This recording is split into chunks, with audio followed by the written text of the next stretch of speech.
It is time for my fourth SAS List spoiler-free reviews video. So we just have enough time to say welcome or welcome back to Mr. Francy Reads. Let's go!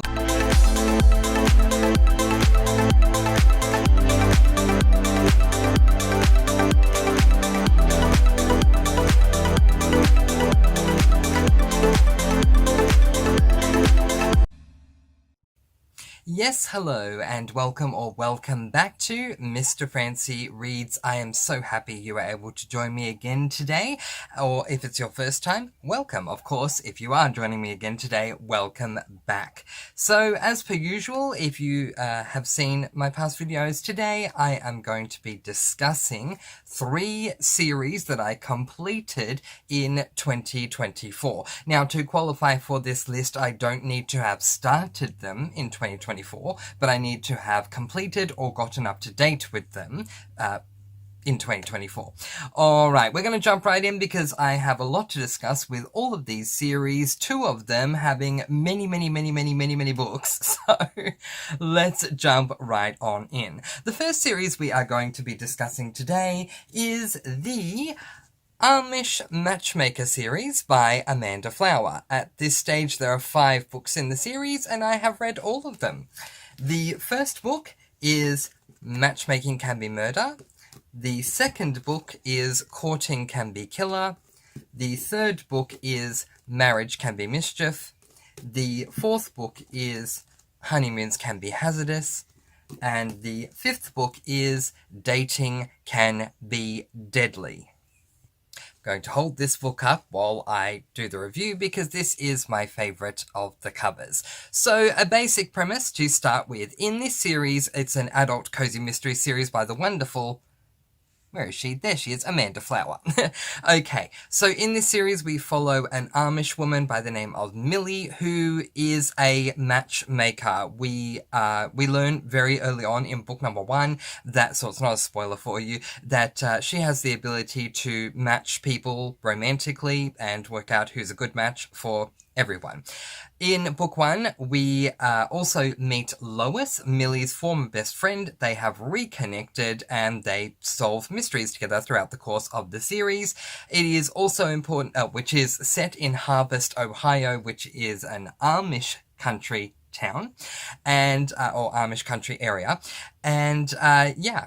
That's basically your setup. But it is also important to know that this is actually a sister series to the more popular and much more books in the series, Amish Candy Shop series. Alright, with that in mind, let's discuss the pros and cons in my reviews. In case you haven't seen them before, I give you 3 pros and 3 cons in a spoiler-free way to help you to determine if this is, in fact, the series for you.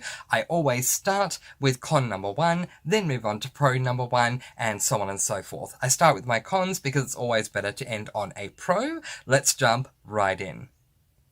My first con for this series is, despite the series title, Amish Matchmaker, do not expect a lot of matchmaking to occur. In fact, be happy if it's mentioned, because honestly, this is again another series that I do not understand the title. While I do understand that Millie has a gift in matching people, especially Amish people, romantically, and finding good matches for people, it really doesn't come up a lot. It's just that's her occupation. I kind of went into the series visualizing that she would have an office with a desk, even though it was Amish built. She would have an office and a desk, and clients would come in and she would talk to them and, you know, have a file on them and try and match them and things like that, and this does not play out in the series at all. So don't go into the series for the sake of the series title, because I feel that you will be sorely disappointed. It is not a cozy series about matchmaking with a mystery. Not at all. It is a series about Millie and her friend Lois and how they solve mysteries, and Millie just so happens to be a matchmaker. My first pro for the series would have to be Millie's partner in crime, which would be Lois. Again, I'm sorry about the glare, I'm just trying to move it so it's not there, would have to be Lois. And in fact, many actually do credit the success of this series to this side character that is Lois. For those who don't know, Millie is an Amish woman. Her former best friend Lois is not Amish. The Amish people have a word that they use for those who are not Amish, and that is Englisher. So Lois is an Englisher, Millie is an Amish person, and Millie can be and is incredibly serious throughout the entire series. She is very dedicated to being an Amish person and living her life via those virtues. Her husband passed away, I don't know how long ago, before the start of book 1, but he was certainly a very respected Amish person as well, and so she wants to kind of live her life as Amishly as possible, and therefore is incredibly serious about how she goes about doing things. Lois is the complete opposite. Not only is she an Englisher, but she provides a lot of humor in the series. So yeah, know that going in. It's not a lot of people. It is common belief from a lot of people that Millie, the protagonist, does not make the series. In fact, it is the side character of Lois. This is not the first time I've come across a series at all where the side character makes the series. Not at all, but it is just something for you to know going in. My second con is that Millie's perspective, which this book is written through Millie's perspective, may be incredibly hard to understand or relate to if you are not Amish. Unlike the sister series, the Amish Candy Shop series, where we follow our protagonist Bailey King, who is not Amish, she is an Englisher, and it can be easier to relate to her if you're not Amish. In this series, that is flipped around, and the protagonist is Amish. So if you are not Amish or don't have an understanding of Amish culture, you may find it hard to relate to, and it may not be as enjoyable a read for you if that is not something that you are after. I find it really interesting, the dichotomy between Amish Candy Shop and Amish Matchmaker, in that there's really not a lot of times where Amish stuff comes up in Amish Candy Shop, but in Amish Matchmaker, because Millie is Amish, there's a lot of Amish stuff that does come up. So yeah, you should know that going in. The second pro that I have with this series is the fact that indeed it is the sister series to the Amish Candy Shop series, and because of that, we at absolute best will get to see characters from the Amish Candy Shop series in this series, and at absolute minimum, we get mentions of them. So while we may not see the protagonist Bailey King in a certain book in this series, Millie will make a point of her saying, oh, and that over there is Bailey King, and she's doing da-da-da-da, or, me walking past this thing reminded me of Bailey, just to use Bailey's name, reminded me of how Bailey King is doing da-da-da-da, and so, that is a fantastic part of this series, is that there will be mentions of characters from Amish Candy Shop at minimum, but at maximum, we actually see them, and I really do appreciate that. Con number 3, I'm going to call the following: I love Amanda Flower, ... but. Or I love Amanda Flower, ... however. The majority of the reviews that I looked into to get a more well-rounded opinion of pros and cons, the majority of the reviews on Goodreads for 3 stars or less for this series as a whole do start off saying, I love Amanda Flower, however. And so do I. I say that with this series as well. I love Amanda Flower, but I'm not a huge fan of this series. And I think that is because of the fact that I fell in love with the Amish Candy Shop series and absolutely love the coziness of that series. I think because she flipped the script in this series and made the protagonist Amish, which I do understand that it's a nice healthy balance between the two series, but I think it does make a big difference, and that's why a lot of the reviews, 3 stars or less, do say I love Amanda Flower, but, or however, I don't like this series. So yeah, just know that going in, even if you do love Amanda Flower, you may not like this series. This is very much a niche series, despite the fact that it is a sister series to the very much beloved Amish Candy Shop. My final pro for this series would have to be the goats. So Millie has two goats, Peter and Philip, and Amanda Flower has actually gone on record as saying that she always wanted to have a goat of her own. Until she does, she is going to live vicariously through Millie and her goats, which I thought to be absolutely beautiful. And yeah, I understand. You know, they say as a writer, you should write what you know or write what you wish to experience, and Amanda Flower is definitely doing that. The pro, to put it more succinctly, is that the animals that feature in this particular cozy are goats. The reason I bring this up is because Amanda Flower does put animals into all of her cozy mysteries because she loves animals, and so do I. But what I love most about the diversity of Amanda Flower's series is that she mixes up the animals that feature in the series all the time. For example, in Amish Candy Shop, we have a pig called Jethro, and at some point we also have a bunny that we're dealing with. In this series, it's goats. In her bookshop series, we have a crow, and we have another animal, I don't remember what it was. In the flower shop, or Magic Garden, series, we have a squirrel. So, you know, Amanda Flower was always mixing up with different animals in different series, and in this one we have two goats. And so I do love that, and I do consider it to be a pro. If any of these pros or cons do interest you, then I do highly recommend picking up the series and giving it a go.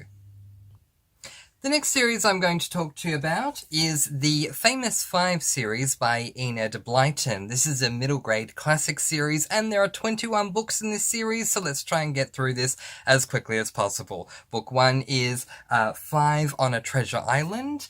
Book 2, 5 Go Adventuring Again. Book 3, 5 Run Away Together. Book 4, 5 Go to Smuggler's Top. Book 5, 5 Go Off in a Caravan. Book 6, 5 Go to Kieran Island Again. Book 7, 5 Go Off to Camp. Book 8, 5 Get into Trouble.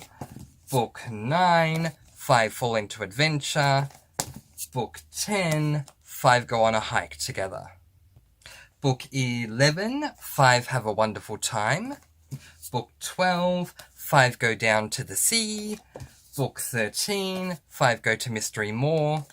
Book 14, 5 Have Plenty of Fun. Book 15, 5 On a Secret Trail. Book 16, 5 Go to Billycock Hill. Book 17, 5 Get into a Fix. Book 18, 5 on Finiston Farm. Book 19, 5 Go to Demon's Rocks.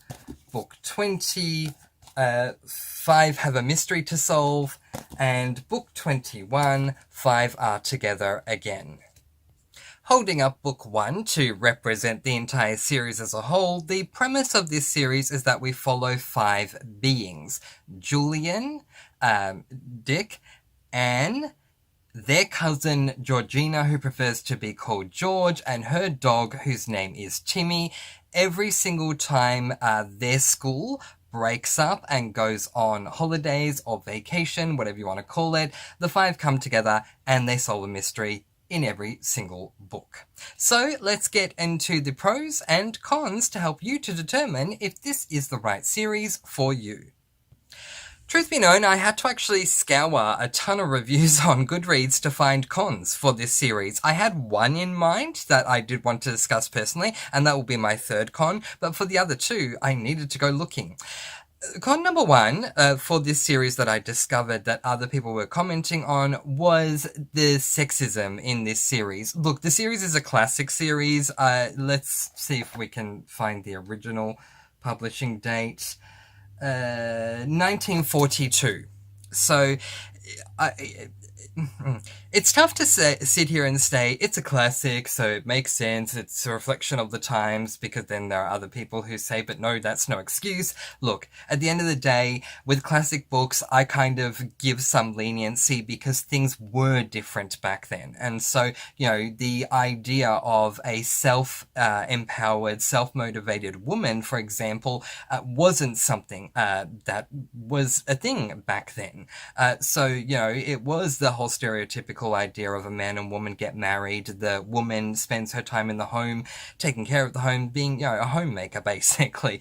And so, yeah, there is sexism that occurs in this series for what we would consider to be sexist now, but we do need to keep in mind that that was the norm back then. If that is something that is going to bother you, that one of the characters, Anne, every time she has a task to do, it would be considered a task that a girl would normally do over what a boy would do, then yeah, that's something to know going in. In saying that, the cousin of Julian, Anne, and Dick is Georgina, who prefers to be called George because Georgina prefers to act and do things like a boy would. So even though George is technically a girl, she does stereotypical boy things anyway. So I don't really see sexism in the series when you consider George. But anyway, it's a con that people point out, so I figured you should know.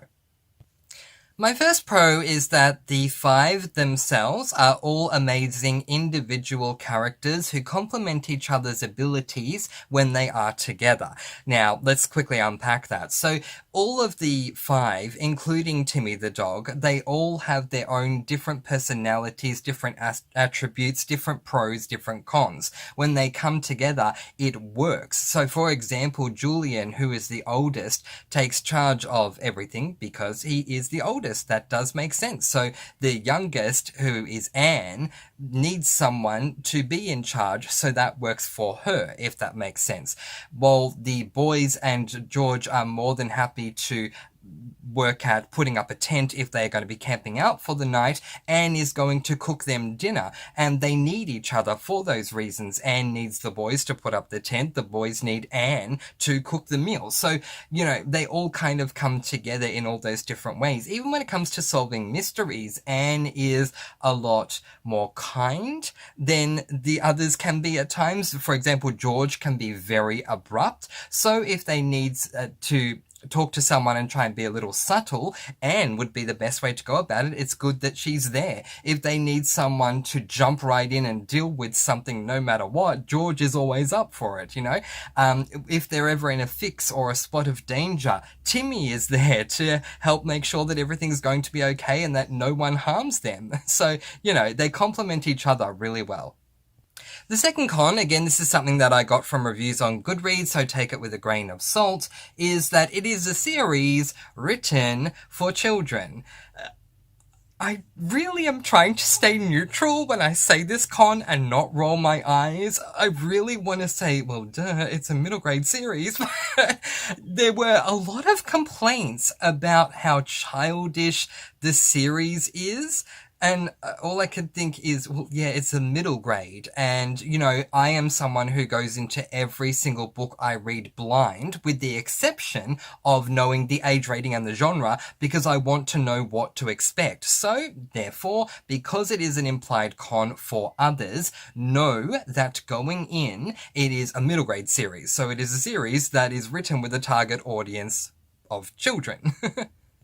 My second pro would have to be that it reads like a middle grade cozy mystery series. So if you love your adult cozy mystery series, then I think you will absolutely love this series. When the five are not solving a mystery, it's really cozy what we deal with. So I very much liken it to a cozy mystery series. It is not officially. Even prior to it being a classic, I think it was marked down as an adventure series or something like that. But seriously, when they're not dealing with the mystery side, it's extremely cozy. So if you're looking for more of a middle grade type cozy mystery series, I would recommend going into this series. The third con that I have for this series is a con that I came up with personally because I feel like everyone needs to know this. And that final con is animal harm, but allow me to explain. Animal harm does not occur in every single book. In fact, it occurs in the minority of the books in the series. I think I may have come across animal harm in 2 of the 21 books. But I don't think it's fair to not mention that when I know that there are a lot of people out there who cannot deal with animal harm in books, especially in a children's book. It'd be something that you wouldn't expect.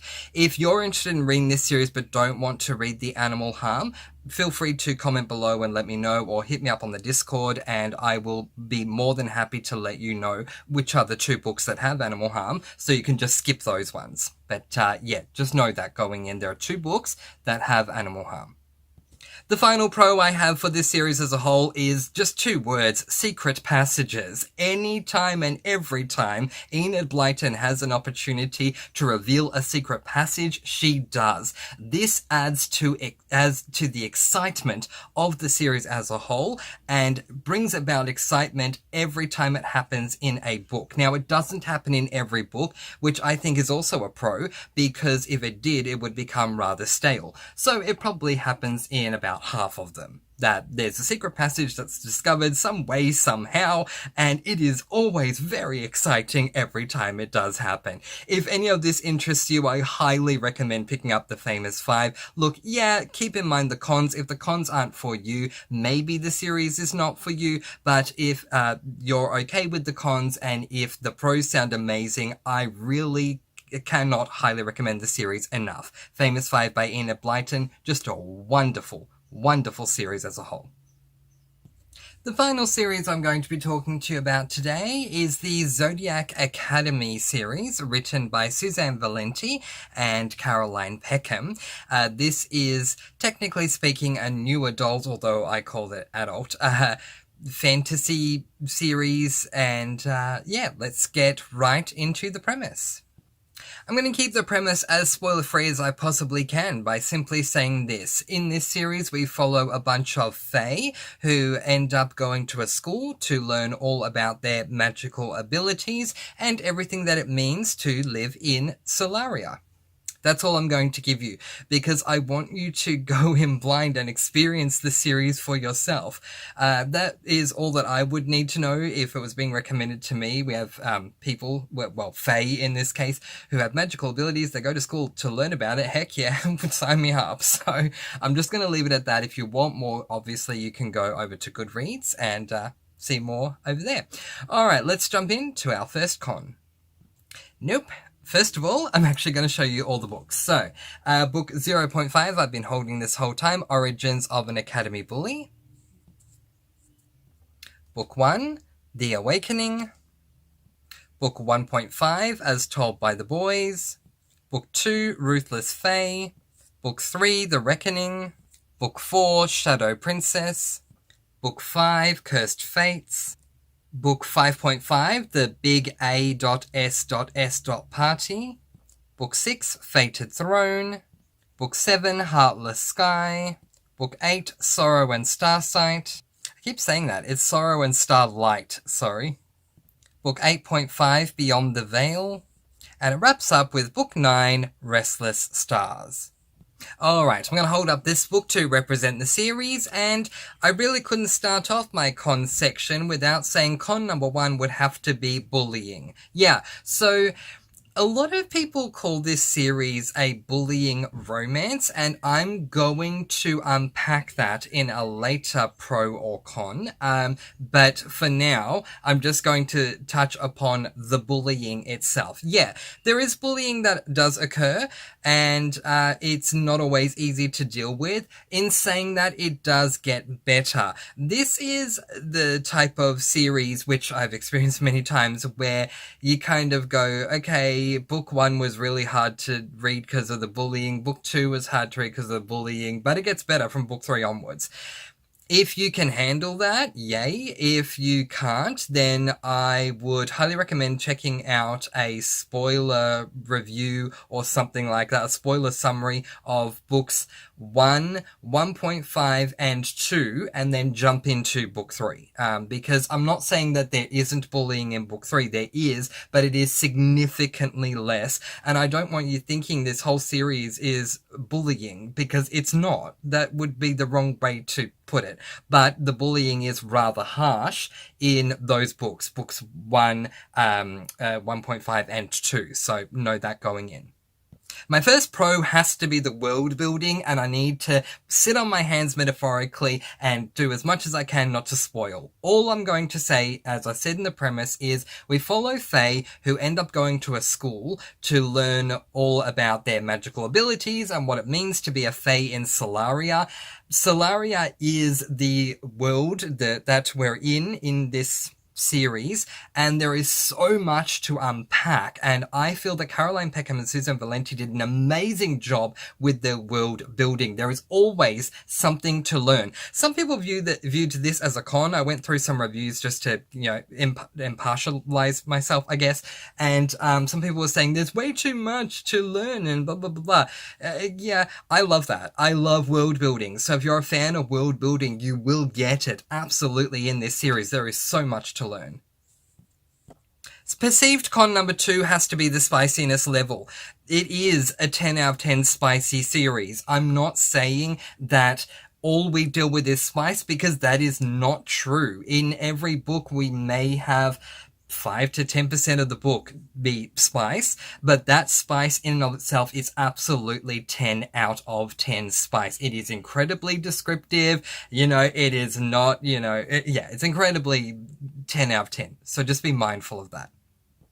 My second pro would have to be emotions will be provoked. Yeah, I fell very hard and very fast for these characters, for this world, and I feel like Caroline Peckham and Susan Valenti knew this would happen with their readers, and then they used that to their advantage, which I don't view as a bad thing. I view it as a good thing, and that's why I'm listing it as a pro. If I get extremely emotional over a book, to me, that shows the sign of a really well done book. There were times when I laughed, there were times I was angry, there were times when I was happy, there were times I would cry. It is an extremely emotionally provoking series as a whole, and if that's something that you enjoy, I highly recommend the series for that reason. Con number 3, multiple genres. Now we're going to unpack this is a bullying romance series. Okay. There is bullying that takes place in the first part of the series. I've already discussed that with you. There are romances that occur in this series, but this is not a bullying romance series, in my opinion. In fact, any book that you click on Goodreads for this series has the first genre listed as fantasy. There were a lot of reviews that I saw where people were saying, this is a bullying romance. Why do people have magical abilities? Why are we going to a magic school? Why are we dealing with fate? Well, it's not a bullying romance. It's been pegged as a bullying romance by people who talk about it on, TikTok and whatever else that I don't use. But it's not. It's a fantasy series. The genres include fantasy, romance, fae, romantasy, paranormal, fantasy, romance, vampires. So you need to be mindful of that. It's not a bullying romance. It is a fantasy where bullying occurs in the first part of the series. There are romances that occur, but it's a fantasy. So please know that going in, because it just really surprised me when people were reviewing saying, why are we dealing with magic systems? Why are we dealing with fate? Well, the reason for that is because it's a fantasy with paranormal aspects. What did you expect going in? So yeah, I guess it's being advertised incorrectly if people are just saying it's a bullying romance series. It's not. It's a fantasy series. And my final pro for this series, which is a massive pro because a lot of the books, especially towards the end, are incredibly long. They are longer than 500 pages plus, is that they are all available on audiobook, certainly in Audible. That's where I listen to them. And the narrators, Jake and Bridget Bordeaux, who are husband and wife, do an amazing job, except for Geraldine. I like to turn it down when they get to Geraldine, because Geraldine is one of those, oh, that's like a fly in a biscuit trouble. And seriously, I need to turn it down because it's a bit much when I deal with Geraldine, but she's a side character, so it doesn't happen. She doesn't come up often, and there is one novella where she's one of the main perspectives, but other than that, she comes up very minimal. That her narration that Bridget does really annoys me. It really Annoys is probably the wrong word. I'd probably say it irks me. But yeah, other than that, they both do an amazing job. Bridget does an amazing job with the twins, who are arguably the main female characters, at least, but if not main characters. And Jake does a fantastic job with the male characters. So I had to highlight that here as well. There is no way I can play Up, Up, Up with all these books without being buried alive under them a second later. So we're just going to pretend I'm going, and now for everyone's favourite game that we like to call Up, Up, Up, Up, Up. These are the books. There's nothing there that I discussed in this video. If you have any comments, thoughts, or questions that you want answered that have more than I have discussed here, please do not hesitate to let me know in the comments section below, and I'll be more than happy to discuss that further with you. Until our next SAS video, which will be the last one I'm doing for 2024, I'm going to let you all go. Peace, blessings, and so much love. Please do be kind and love one another, and spread your sparkling energy all throughout the world. And until next time, happy reading. Bye, everyone.